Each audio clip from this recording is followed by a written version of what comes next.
One of the significant changes that occurred in our celebration of Tulip Festival was the concept that perhaps we should work to research authentic Dutch costumes. I always joke that when we look at pictures before, the 1970s, we look at pictures of the Tulip Festival, Queen and Court. Their costumes, I say, are like a collision of Hollywood's version of Tulip Festival and a lot of glitz and glam.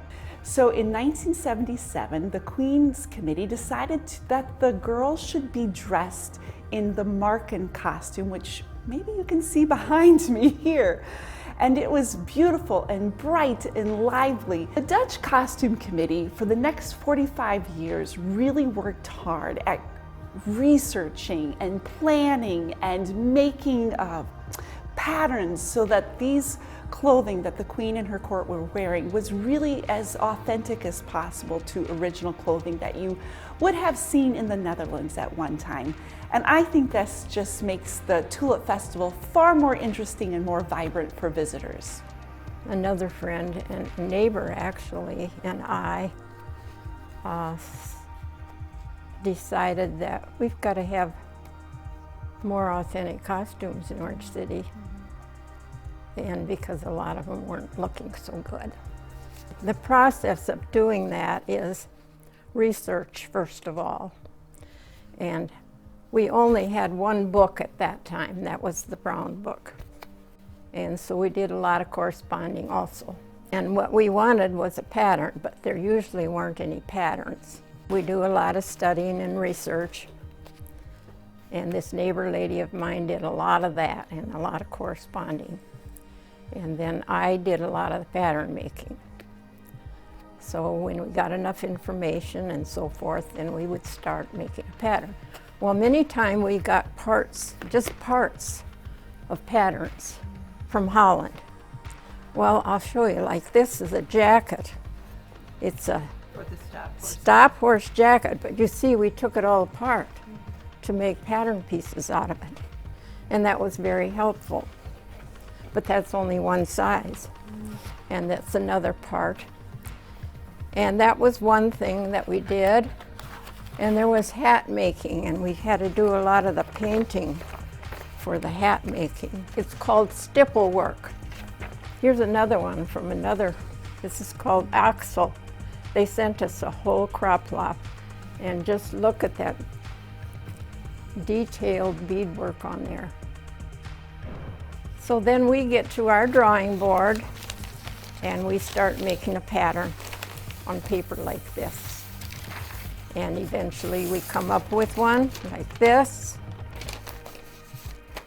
And then we make a muslin of it so that we can try it on people. It's made out of a sheet. And then if it doesn't work, we do another one, and many more. And after we get one that fits good, then we go to town and we get the actual fabrics, which now we can get from Holland. We couldn't always get them from Holland. They have costumes from 1880s and a little bit farther past, because that was the time that the Dutch really came over and started settling here. And so they said, these were the costumes we had, these were the times that the people came over, so this is the era that we're going to do. I did not mean for this to be my lifetime activity, but it sort of was. So that's with the patterns, and then also a lot with the types of fabrics being used, the colors, of course the styles of the different provinces and why their styles were important, directly related to their occupation and their lifestyle and where they lived in the country. It took about 5 years we could tell the difference. And then when other people saw that, they wanted them too. So then we got real busy in the 80s. We get very, very busy in the 80s. we still have family in Holland or in the Netherlands on the island of Terschelling, and so I talked with them. I sent them a few questions, and they got stuff back to me on that. So just being able to use those kind of resources and that stuff is really helpful. They're just so detailed and have to be pretty exact on what you're doing. They're just, I said the Dutch women had too much time on their hands, because when they designed these hats and even the dresses, it's amazing the work. And they probably started doing that all by hand, which is amazing. Although there's quite a bit of handwork even now. I think that the Dutch costumes are like one of our strongest allies in keeping it authentic. Like we're so careful to even use fastenings. Like we would never ever would put a zipper or Velcro in a Dutch costume, like that are accurate to the time. Yeah, and just down to like the most minute details, like initials on an underskirt. The costumes are so unique because they would just, they wouldn't have like a closet full of clothes, right? Like, so they would customize every single inch of their clothing, and like they could add things for Sunday and then change out their apron for when they go to work. And yeah, to do that it's really cool to stick to the history of that. I would say well over a year in advance, you start searching fabrics, checking with Denise and Marlis about which costumes haven't been done in a while, as you don't want to repeat things too soon. But then also what fabrics are available. That's one thing that's getting harder and harder, is to find the fabrics that are appropriate for these costumes. And then also what is practical, what is a good way to represent a costume in the most authentic way with the materials that are available. Marlis and I also do shopping trips to fabric stores and pick up stuff, and a lot of these boxes have fabrics for different costumes that you can't, when you want to find them, you can't find them, so we find them when we see them and we buy them. Because they're hard to get.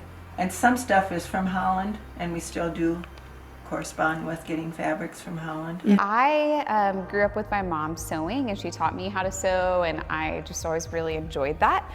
And what really drew me in first was some of like the handwork that you can do on costumes, either with beading or doing embroidery, and I just really enjoy those kind of things. Well, Marlis is actually an aunt to my husband. Okay. And so she knew that I enjoyed sewing, and I was a stay-at-home mom, so she asked me to start sewing. So it was in the mid-70s when I started sewing Dutch costumes and really liked it. Yeah, and we were real happy to have her to do that. So we would give her one costume at a time, and after she knew how to do that one good, then we'd add another one. I don't know if she realizes that, but that's what we did. My first Tulip Festival ever was 2009. And I walked into town, and I remember asking her on the drive saying, when am I gonna see a Dutch costume? And I walked into town, and instantly there was a Spakenburg costume that was out to here, and I was in awe. I was like, people are actually walking around wearing these things? I've been sewing since I was 6, and so I was instantly just enamored by the intricacies and by the intentionality and by the time. And so I asked my friend, I said, is that it? And she's like, oh, that's one. That's one of many. And so then the entire weekend, I just remember being shocked at how much diversity there was in the costume and how much time had been put into making these things and making them really authentic and really intentional. I actually started when my kids were little. Dave, my husband, helped Willem make the wooden shoes. So Todd, who is now 58, was a baby. And I have pictures of him in this little Dutch costume. And so as the kids came, I made probably not real authentic costumes, but you know, it was working at that time, where now we've gone into the really authentic costumes. And then I did costumes for people maybe 15 years, and then I got into a career that I traveled a lot, and so I really didn't sew for quite a few years. And then in 2002, I started again making Dutch costumes, and for actually the Queen and her court. And once that started, it just kind of snowballed. A couple of years I didn't do it, but mostly I've done it since 2002. When I was a freshman in college at Northwestern, then I didn't have a costume, but I knew I wanted to Dutch dance and be involved in the festival. and I hadn't sewn since 7th grade. But like, I went for it. And I even like took my sewing machine to my dorm room and like was sewing.